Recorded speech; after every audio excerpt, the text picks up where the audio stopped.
The Fine Arts Center Theater Company, a division of the Colorado Springs Fine Arts Center at Colorado College, proudly presents Of Spacious Skies, an audio play series. This week, Episode 10, Cog Dogs and Dog Trails, by Jessica Kahkoska. Stuck in New York City since COVID began, Jessica Kahkoska brings us a play based on the process of creating this play, and she portrays herself.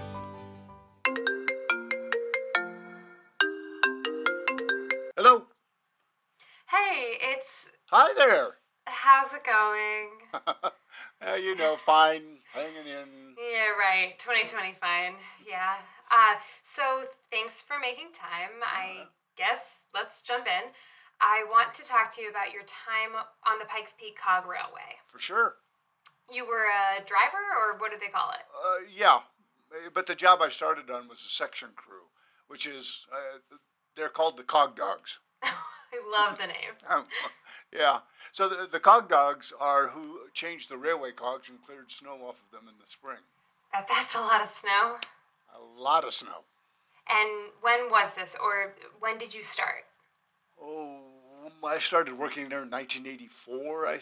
I think I got it through word of mouth. It was one of the best jobs I ever had, believe it or not, even though I was making like bucks an hour.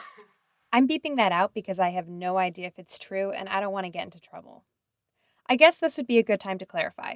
This is a play, not an interview. I mean, an interview happened, but this, what you are listening to, is a play. So it's, made up. Except some parts are true. Like, this part is true. It was so great.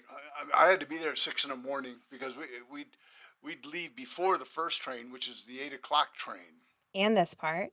I didn't have a car, so I had to ride my bike from downtown and catch the cog at Rexton, right across from the old incline. You've done the incline, right? Regrettably, yes. Yeah. So I'd ride my bike there at 5 a.m. and That's like 8 miles. the section crew was maybe 10, 15 guys, and these were characters. Everyone was. They weren't your average, this was before they did drug testing. Don't put that in there. Okay. Just remember, it's all made up. And we go to our place of work and do whatever we needed to do, like check the tracks or dynamite the snow. It sounds hard. Oh, it was. But, I loved it. And I liked being outside all day. And then in the evening, we'd come down on the flat car, and God, that was beautiful. If you rode down on the outside, you could see the sunset. I mean, the whole sunset. The weather would be chilling down. You could see like 200 miles to the east. That's roughly the Kansas state line. It was just peaceful. All kinds of clouds, weather, beautiful thunderstorms. I mean, these dark clouds just all built up over the plains. It just made my heart move. You know how it is. Yeah, I do. I do. I probably should mention. I'm in New York now and have been since the pandemic started, but I grew up in Colorado Springs. And Jay is one of my dad's oldest friends from high school. So, I have to ask, did my dad ever join you when you were driving the cog? Oh, sure. I think he ran up the mountain and I gave him a seat down a few times. I mean, that can't be in the play because obviously he didn't. You got it. So, anyways, what is this thing? You're writing a play? Yeah. God willing. What kind of play? I don't know yet. I guess it depends on what you say. All I know at this point is that I'm researching the Cog Railway. Well, I don't know what I could tell you that would make a good play. I could give you all there's so much beauty, but I mean, that wouldn't make a good theme or plot. So I'll tell you what, I got a guy for you to talk to. He's the shop foreman, worked there since 1983. He's done it all, and he could tell you so much. And he said Friday is a great time to call him. Oh, great. Thanks so much. I'll give him a call. I did my first show at the Fine Arts Center when I was 11. In some ways, my memories of the theater process, it was a production of Peter Pan, are inseparable from swimming at Monument Valley Pool after rehearsal every day. 3 p.m. with the sun-drenched certainty and absolute order that time still has when you're a kid, a whole country of daylight left before dinner. The concrete steps outside the Fine Arts Center, warm in the sun, the familiar outline of my dad's car swinging around the corner, and then it's downhill to the park, Pine Needle stuck in flip-flops, the shady locker room, puddles on the floor, changing from a leotard to swimsuit, which is basically the same piece of clothing, and then back into the sun. Marco Polo and cannonball contests and the lung-bursting triumph of retrieving a diving stick from the bottom of the pool, swimming up and up and up. Music playing from the lifeguard stand, something top 40, and crashing up through the calm blue surface after a dive, and everything is light and music and sun, and there's Pikes Peak.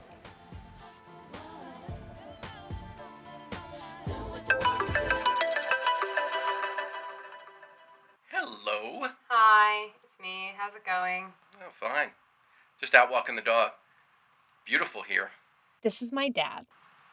Nice. How are things there? I'm working on a play for the Fine Arts Center, actually, about the Pikes Peak Cog Railway. Oh, cool. You've taken it, right? Oh, yeah. Down at least. A couple of times. More, maybe. Because you'd run up to the top. To be clear, I would not run up to the top. And you want to get back down. Back in the day, they used to sell half-day, down-only tickets, so you could buy that. A likely story. Oh, cool. I'm calling too much right now, especially when there's so little to report or catch up on. It's funny, the less there is to say, the more I find myself wanting to call. Still, it's nice when there is something to talk about, something to share. And then it's a different day, a later day. Hello? Hi, this is Jess. I think Jay had mentioned that I'd be... Oh, he did. And hello. This is Matt. He's been at this a while, working at the COG for 35 years. Wow. Yeah, I've worked with some real characters, Jay being one of them. How'd you get started? Well, I'm an old Manitou person. So I worked on the incline when it was the cable car in high school. It was my summer job. You know, the incline. Regrettably, yes. In the 70s, I got paid to hike up that thing when the batteries on the cable car were dead. Oh, no. Oh, yeah. I thought it sucked. Big time.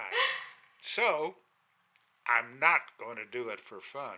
It's a weird phenomenon, isn't it? I've done the incline with my dad a few times, mostly before it exploded in popularity and back where you could park where Jay mentioned next to the start of it. That location was great because you could stare at the grade of the trail from the comfort of your own car and wonder what the you were about to do. I do not love the incline because personally, I do not enjoy the level of cardiovascular distress where you can feel your pulse in your teeth, or where you're so nauseous that you start to consider the last thing you ate as a kind of mental preparation. If we're going to be honest, hands down, the best part of the incline is working the fact that you recently did it into every conversation you have for the rest of the month. Okay, so what is something about the cog or working at the cog that most people wouldn't know? Yeah. Well, I think most people just look at it like a ride up to the top of Pikes Peak. But it's more than that. It's got a long history, obviously. It started in 1888. Wow.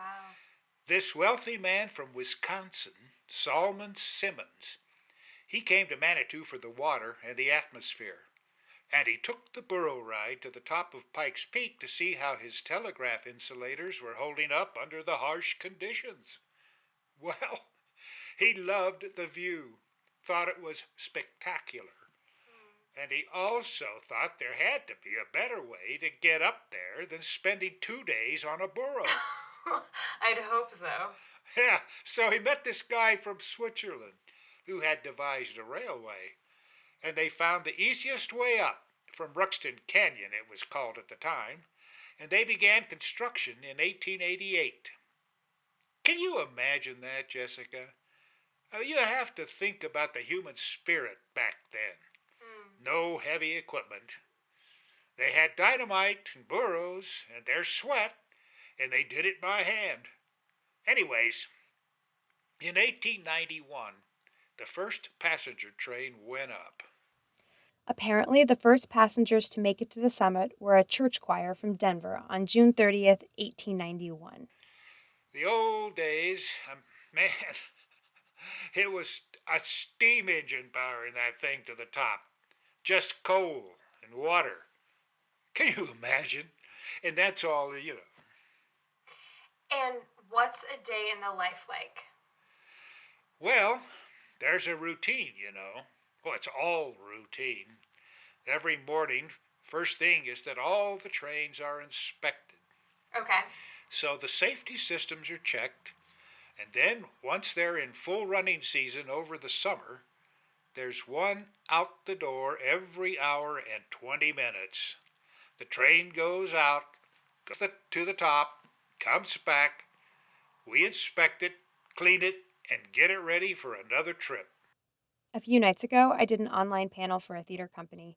The moderator asked about my early experiences with theater, and the first thing I thought of was swimming up from the deep end of Monument Valley Pool, breaking through the surface and taking in afternoon sunshine and new air and Pikes Peak at the same time. Around here, we wear coveralls all day because we're in the dirt, in the mud. Right. And what about the section crew? I'm told by my insider friends that the expression is the cog dogs. Well, in the past, before we were running year round, we just let it snow up on the mountain all winter long. So when the snow melts in the spring, the track will, a lot of the time, blow out from the unexpected flow of water. So that was the section crew's job. They'd go up, designate a section of track, and they'd cut the snow banks back by hand. Wow. It's back-breaking work. And sometimes you'd get the track cleared and it'd all blow back overnight, which can be very defeating. And you know how it snows in spring around here. Yeah. But you're in New York, yeah? Right. So that's relevant. I'm in Manhattan this whole time, or at least until it's safe to come home. So, yeah. Maybe that's part of the fascination, or my fervent interest in learning about the cog and thinking about what it'd be like to be on the mountain every day. Every day. Let me tell you this.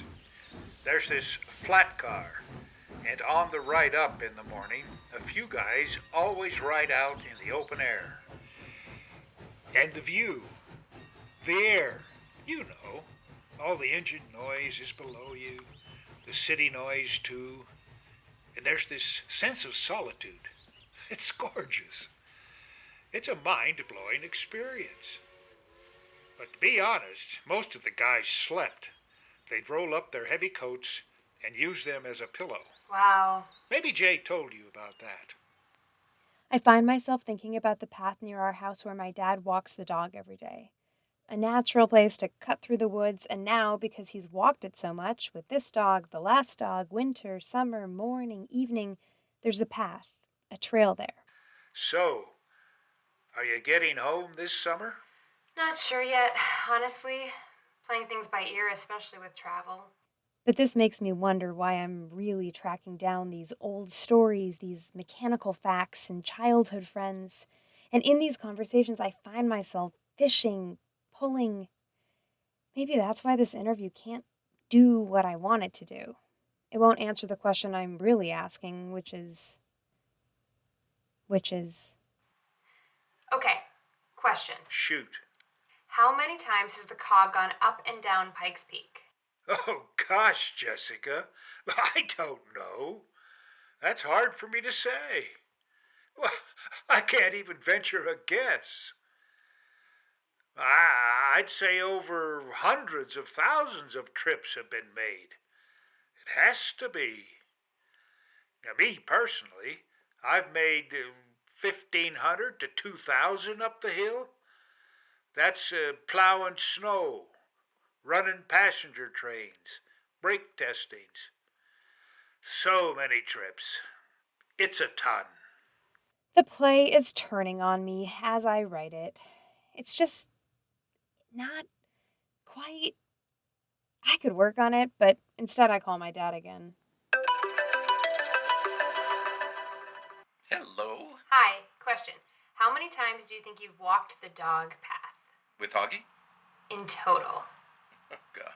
Well, 200, 250 times a year conservatively, right? Because 2 times per day, but sometimes we weren't here. So all of Augie's existence plus Rosie, that's 18 years of dogs times 200, 4,000 times? A lot of walks. That's why there's a path. We understand repetition in theater, of course. That's the whole gig, you know? So I call Scott at the FAC. He'll be directing the play. The play is due in 2 days, but hopefully he won't track that. Looking forward to your draft on Thursday. Yikes! Yeah, Sue, related to that, quick question. How many performances have there been at the FAC, do you think? Number of performances since 1919? Yeah, like how many times have the lights gone on and off for a show? You wouldn't happen to know that off the top of your head, would you? No. But I do know that throughout my tenure over the last 10 seasons, we've done approximately 170 performances each year. When I did shows at the Fine Arts Center and got too nervous, I used to lay on the concrete floor backstage and look up at the flyloft until my heart rate came down. The flyloft is the part of the building above the stage where the ceiling rises to 52 feet, where the scenery and the lighting that are being used in the present show hang. I think it may be the closest thing we have to the flat car that Jay and Matt described. A moment of solitude, of a different perspective, taking in the expanse, the space where music and air and shadows go up and up and up. That's awesome. Thank you, Scott, and I'll send you the draft. Thursday. And if I don't get it by Thursday, I'm going to make you play yourself, Jess. And then the call ends and we're all back in our houses. And it's a different day, a later day, but the same as all the others. It's hard to get my head around these numbers. The amount of times that these different things have been repeated. New question for the play, maybe. What does repetition or ritual even mean in a summer where life is so different and yet every day is the same? I could work on it, but instead I get my raincoat and go out for a walk. Better question, maybe. Why is the play shifting on me? Maybe it's because the play or any of these conversations, questions, aren't what I thought they were about at all. And then for one moment, everything softens, collapses together, and I'm on 126th Street adjusting my raincoat. My dad's in Colorado walking the dog, but somewhere else on this day, a choir ascends to the summit of Pikes Peak for the first time, a miracle of coal and steam and prayer. A teenager reluctantly hikes up the incline in the 70s to fix a cable car with dead batteries. A runner catches his breath, and a ride down the mountain with his friend in the 80s, some old summer memory soft with age and time. A kid dives down into Monument Valley Pool to retrieve a neon plastic diving stick, and over for 100 years, strains of music float up and up and up into the flyloft of the Fine Arts Center.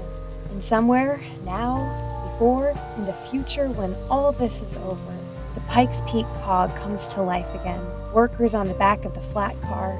In this world, it's 8 p.m. I'm walking down Broadway in the rain. But in that world, it's morning, 6:30 a.m. The cog pulls out of the station into a calm, bright world, climbing up above the clouds. Hello. Hi, Dad.